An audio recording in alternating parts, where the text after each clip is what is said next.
परासरण दाब, osmotic pressure जिसको English में कहते हैं, हिंदी में क्या है, परासरण दाब। हम बिल्कुल आसान सा एग्जाम्पल भैया देते हैं और आप बिल्कुल समझ जाओगे। जल में हमने क्या किया, किशमिश को डाल दिया, तो ये किशमिश क्या हो जाएगी, ये किशमिश फूल जाएगी, जैसे आप देख रहे हैं, फूल जाएगी, अंगूर जैसी बन जाएगी। का उल्टा सोचें, उल्टा क्या सोचें, अगर मान लो हम किस अंगूर को नमक के घोल में डाल दें तो इसके साथ क्या होता है वो भी देख लो। देहाती भाषा में कहते क्या कहें, पिचक जाएगा, दब जाएगा, सिकुड़ जाएगा। क्यों भैया ऐसा होगा, क्या वजह है? कहोगे सर ये पानी जो है अवशोषित कर लेता है, एब्जॉर्ब कर लेता है वाटर को, ठीक। इसका मतलब, और ये क्या कर रहा है, इससे पानी बाहर निकल जाता है। अब और अगर किशमिश को पानी में डालते हैं, जल में डालते हैं, तो ये क्या है, भूल जाती है। ऐसा क्यों होता है? तो आप कहोगे कि पानी के अणु इसमें चले गए, वाटर इसमें चला गया और यहां से वाटर निकल गया। क्यों ऐसा? कहोगे आपने ये जल में डाला है, ये सर इतना गाढ़ा नहीं है, ये बहुत गाढ़ा है। नमक का घोल जितना गाढ़ा होगा उतना ही ज्यादा पिचकेगा, ये उतना ही ज्यादा दब जाएगा, उतना ही ज्यादा सिकुड़ जाएगा, ठीक। अगर हम इसको बाहर से निकाल के देखें तो कहेंगे छेद है कहीं, आप फूंक मार के देखो, इसमें भर के दो, क्या फूंक चली जाएगी? नहीं जाएगी। लेकिन पानी चला जा रहा है। इसका मतलब क्या है कि अगर हम इसको देखें तो इसके ऊपर एक मेम्ब्रेन निकलती है, एक मेम्ब्रेन होती है, इसके ऊपर एक झिल्ली होती है। मेम्ब्रेन का हो, मेम्ब्रेन का मतलब झिल्ली होती है।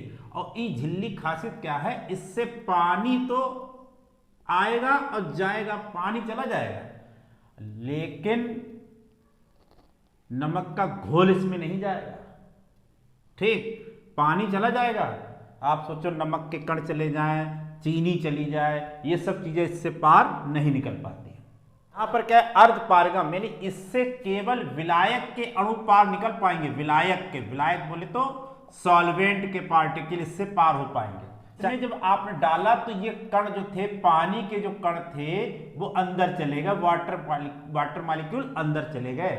तो इस प्रोसेस को क्या कहते हैं? इसको कहते हैं ऑस्मोसिस। ऑस्मोसिस यानी परासरण, ठीक, परासरण।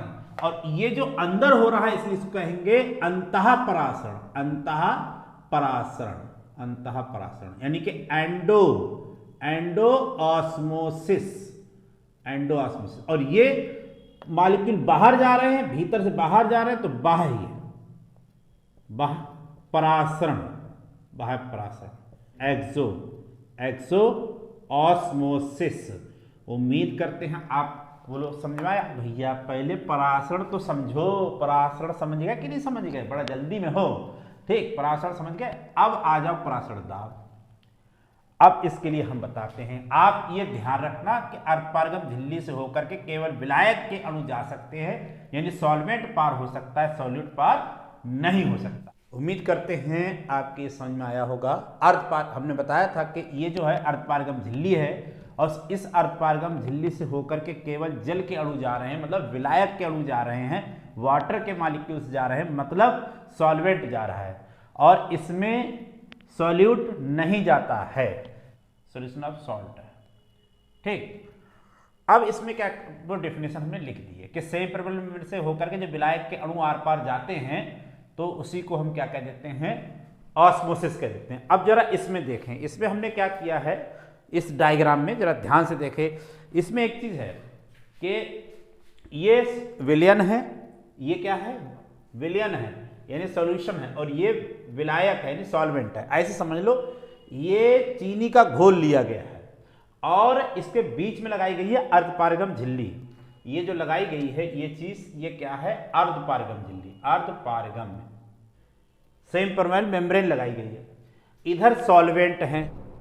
कहने का मतलब ये हुआ, सॉल्यूशन और सॉल्वेंट को एसपीएम से अलग कर दिया गया। और जब अलग कर दोगे तो क्या होगा, तो भैया ये जो इसके विलायक के मॉलिक्यूल हैं, ये जो विलायक के मॉलिक्यूल हैं इधर मूव करेंगे, इस तरफ, इस तरफ, इस तरफ जाएंगे। विलायक के मॉलिक्यूल किधर जा रहे हैं, when two solutions of different concentration separated by a semi-permeable membrane, then solvent particle move low concentration to high concentration. इसका concentration low होगा, इसका high, तो इधर जा रहा है. This process is known as osmosis. जब हम दो भिन्न भिन्न सांद्रता वाले विलयनों को एक अर्धपारगम झिल्ली द्वारा अलग करते हैं तो विलायक के अणु कम सांद्रता वाले विलयन से अधिक सांद्रता वाले विलयन की ओर गति करते हैं. इस क्रिया को परासरण कहते हैं. अब इसमें कैसे पहचाना भैया करते हैं, जब हम देखेंगे तो अभी खैर ये पिस्टन हमने मान लो ना लगाया होता, यहां पर पिस्टन ना होता, इस पिस्टन को हटा दें, तो आप क्या सोच रहे हैं कि ये सॉल्वेंट इधर जाएगा तो क्या होगा, इसमें लेवल इसका ऊपर उठता चला जाएगा. ठीक है, समझ रहे हैं. इससे विलायक के अणु इधर जाएंगे तो ये क्या होगा, ऊपर उठाएगा. और ये ऊपर मान लो पिस्टन लगा ही ना हो, हटाना हो, तो क्या होगा, वाटर के मॉलिक्यूल्स ऊपर चढ़ने लगेंगे, जल ऊपर चढ़ता जाएगा. और एक कंडीशन ऐसी आएगी कि जब ये पूरी अगर लंबी नली हो तो वहां कहीं ना कहीं पे जाकर के रुकेगा जरूर. तो वो क्यों रुक जाएगा, क्योंकि जब जल ऊपर चढ़ेगा तो जो जल ऊपर चढ़ता जाएगा, तर ऊपर उठ रहा है, उसका प्रेशर, उसका दाब कहां पड़ेगा, नीचे पड़ेगा. और जब नीचे पड़ेगा तो दाब इधर आएगा, इनको इधर आने से रोकेगा. ऊपर चढ़े द्रव का स्तंभ जो है वो प्रेशर नीचे की तरफ डालेगा, नहीं दाब नीचे पड़ेगा. जैसे ये नली है तो नली में प्रेशर, द्रव ऊपर चढ़ा है, इसका दाब कहाँ लगेगा, नहीं. जितना ऊपर ज्यादा चढ़ता जाएगा प्रेशर उतना ही बढ़ता जाएगा. कैसे, कहेंगे दाब के नियम से. P बराबर होता है HD, जितनी हाइट ज्यादा उतना प्रेशर ज्यादा, प्रेशर बढ़ता गया. अब एक कंडीशन ऐसी आएगी कि इधर जो मॉलिक्यूल आ रहे हैं वो रुक जाएंगे. जितना ये ऊपर चढ़ गया, यानी ये ऊपर चढ़ता जा रहा है, जहां पर ये ऑस्मोसिस एक तरीके से कहते हैं, परासरण रुक जाए. ठीक, तो इसका मतलब क्या हुआ कि इस प्रेशर ने रोक दिया. ये आप दूसरे तरीके से समझ सकते हो. ये समझ लीजिए कि ये जो प्रेशर पड़ेगा यहां पर, वो प्रेशर क्या हो जाएगा, ऑस्मोटिक प्रेशर हो जाएगा. क्यों, क्योंकि ऑस्मोसिस को इसने रोक दिया, इसलिए इसको कहेंगे ऑस्मोटिक प्रेशर. दूसरा तरीका भैया समझ लो, क्या कि जैसे मान लो ये जा रहे हैं, जय झमाझम धनाधन खूब भाग रहे, आपने क्या किया, पिस्टन लगा दिया और पिस्टन से ऊपर से प्रेशर डाला नीचे की तरफ.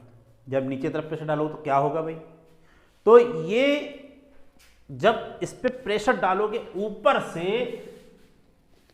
नीचे की तरफ प्रेशर डालोगे, तो ये मॉलिक्यूल आ रहे हैं वो आना बंद हो जाएंगे. और जहां पर बंद हो बस वहीं पे प्रेशर रोक दो, ज्यादा ना डालना वरना उल्टा हो जाएगा. तो जहां जितना आपने ये प्रेशर लगाया है इस रोकने के लिए, ऑस्मोसिस को रोकने के लिए, उसी को क्या कह देते हैं, ऑस्मोटिक प्रेशर. तो ऑस्मोसिस को रोकने के लिए वो एक्सटर्नल प्रेशर पिस्टन पर लगाया गया, वो बाहरी दाब जो परासरण को रोकने के लिए आवश्यक होता है, उसी को हम क्या कह देते हैं, परासरण दाब कह देते हैं. जितना आप यहां प्रेशर लगा रहे हैं इसको रोकने के लिए, जितना दाब लगाना है, वही क्या हो गया, परासरण दाब हो गया. ये जो आपने एक्सटर्नल प्रेशर अप्लाई किया है किस पे, सॉल्यूशन पे, फॉर द स्टॉप ऑस्मोसिस, तो this pressure is known as osmotic pressure. तो इसकी भी डेफिनेशन लिख लो आप. ये जो इधर से इधर हो रही थी प्रोसेस, जो सॉल्वेंट के पार्टिकल जा रहे थे, जो विलायक कण इधर आ रहे थे, उनको रोकने के लिए जितना आपने बाहर से दाब लगाया है, प्रेशर लगाया है, वही क्या है, परासरण दाब है. तो वही डेफिनेशन लिख दी. विलयन पर, ये विलयन ही तो है, विलयन पर आरोपित वह बाहरी दाब जिसे विलयन पर लगाने पर परासरण क्रिया रुक जाती है. मतलब ये भी लिख सकते हो कि विलयन पर आरोपित वह बाहरी दाब जिसे विलयन पर लगाने पर विलायक के अणु कम सांद्रता वाले विलयन से अधिक सांद्रता वाले विलयन की ओर गति करना बंद कर देते हैं, उसे परासरण दाब कहते हैं. ये जो डेफिनेशन थी कि इसके ऊपर चढ़ जाता है तो द्रव स्तंभ के दाब के बराबर परासरण दाब हो जाता है, वो भी लिख लो भैया. ये चढ़े थे ऊपर चढ़े थे तो इसने प्रेशर कहां डाला, नीचे, तो ये द्रव स्तंभ का दाब हुआ ना. तो इसके ये जो दाब है परासरण दाब के बराबर होता है, ये भी आपको लिख लो। तो दूसरी डेफिनेशन हो जाएगी, किसी निश्चित ताप पर एक विलयन के परासरण दाब को उस जल स्थैतिक दाब के बराबर माना जा सकता है जो विलयन को विलायक से एक अर्धपारगम झिल्ली द्वारा अलग करने पर उत्पन्न होता है तथा परासरण क्रिया को रोकने के लिए ठीक बराबर होता है। The osmotic pressure of a solution at a particular temperature may be defined as the hydrostatic pressure which builds up when the solution is separated from the solvent by a semi-permeable membrane and which just sufficient to stop the phenomenon of osmosis। ये आपका अब definition रही। परासरण दाब को पहले समझ लो, इस परासरण दाब को जो उत्पन्न हुआ था यानी ऑस्मोटिक प्रेशर को पाई से नोट करते हैं, ये बात ध्यान रखना। ऑस्मोटिक प्रेशर परासरण दाब को पाई से हम प्रदर्शित कर रहे हैं, ऑस्मोटिक प्रेशर को पाई से रिप्रेजेंट कर रहे हैं। तो अब प्रेशर निकालने के लिए दो लॉ थे, जैसे आपने गैस में पढ़ा होगा बॉयल्स लॉ और चार्ल्स लॉ, ठीक इसी तरीके से इसमें होते हैं परासरण दाब के नियम। तो परासरण दाब के नियम या वान टॉप समीकरण, तो वान टॉप समीकरण तो हम बाद को पढ़ लेंगे, पहले हम एक काम करते इसमें पढ़ लेते परासरण दाब के नियम। दो नियम थे, पहला नियम बॉयल का नियम, बॉयल वान टॉप नियम, वान टॉप ने दिए थे और बॉयल जैसा है इसलिए इसको बॉयल के नियम कह देते हैं।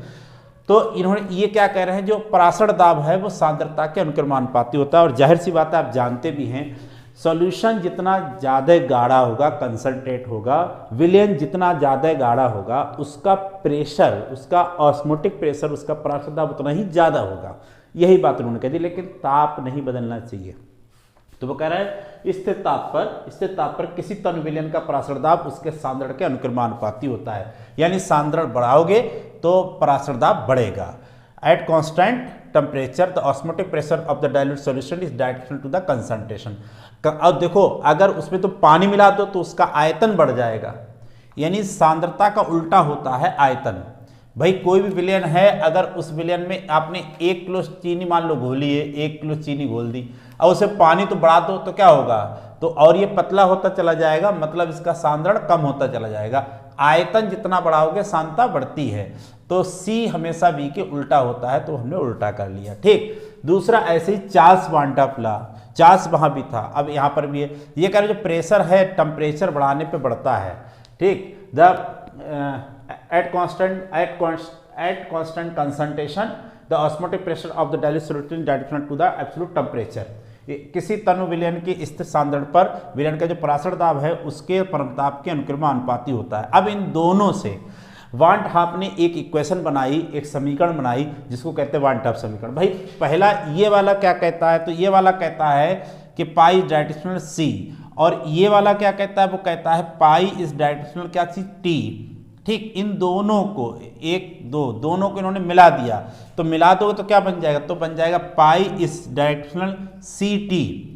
जब इन्होंने यहाँ पर ये डायरेक्शनल का साइन हटाया तो वहाँ लगा दिया क्या चीज S, तो SCT, S क्या है, विलयन स्थिरांक कह सकते हो। ठीक है, क्या कह सकते हैं, विलयन स्थिरांक है, ये विलयन स्थिरांक है। वहाँ गैस स्थिरांक था, यहाँ विलयन स्थिरांक है। S क्या है यहाँ पर, S यहाँ पर विलयन स्थिरांक है। ठीक है, अब मान लो इसी को ये ले लिया, इसके बाद ये फार्मूला आ गया, इस पे न्यूमेरिकल पूछ ले जाते हैं। अब इसको और भी कर सकते हो, जैसे आपने कहा मान लो पाई बराबर है CRT है, CST आपने निकाला, C की वैल्यू क्या होती है, तो आप कहोगे N/V का मतलब होता है C, एक फार्मूला ये भी बन गया। और अगर इससे ज़्यादा आप लेना चाहें तो ये कर सकते हो, पाई इक्वल टू आपने कहा मोलों की संख्या होता है, ये इधर ले आओ, पाई V बराबर हो जाएगा NST। अब आपने कहा हम थोड़ा सा और इसको चेंज कर दे, तो पाई V बराबर कर सकते हो small w upon capital M और ST। नंबर ऑफ मोल्स, मोलों की संख्या क्या होती है, भार बटे अणुभार, वही लगा दिया भार बटे अणुभार, एक ये फार्मूला हो गया। तो इन फार्मूले पे क्वेश्चन आता है और हर साल बोर्ड में इस पर क्वेश्चन आता है। ठीक है, बहुत इंपॉर्टेंट फार्मूला है। तो आज हमारा ये रहा परासरण दाब, ऑस्मोटिक प्रेशर, हिंदी वालों की शिकायत थी कि भैया सर इंग्लिश में समझाते हो, हिंदी में नहीं बताते हो, तो हमने हिंदी में ही पूरा बता दिया है। ठीक है, अब कोई भी आपकी गलती नहीं होना चाहिए। आपको अगर वीडियो अच्छा लगा हो तो 10 लोगों को और फॉरवर्ड जरूर करोगे अगर आपको अच्छा लगा है तो।